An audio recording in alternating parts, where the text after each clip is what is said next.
તો છેલ્લા 24 કલાકમાં ગુજરાતના 218 તાલુકા એવા છે કે જ્યાં વરસાદ વરસ્યો છે। કચ્છના માંડવીમાં સૌથી વધુ 16 ઇંચ વરસાદ ખાબક્યો। મુન્દ્રામાં 8 ઇંચ જ્યારે અબડાસામાં 7 ઇંચ વરસાદ વરસ્યો છે।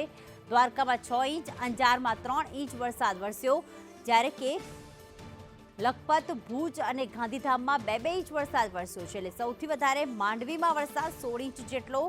છેલ્લા 24 કલાકની અંદર ગુજરાતમાં મેઘરાજાએ ધડબડાટી બોલાવી છે। 218 તાલુકા એવા છે કે જ્યાં મેઘરાજા મન મૂકીને વરસ્યા, અને એવા મન મૂકીને વરસ્યા કે ક્યાંક 16 ઇંચ તો ક્યાંક 4 ઇંચ વરસાદ વરસ્યો।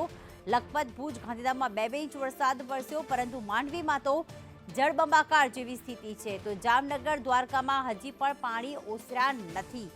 માંડવીમાં સૌથી વધુ 16 ઇંચ વરસાદથી સમગ્ર માંડવી પાણી થઈ ગયું છે।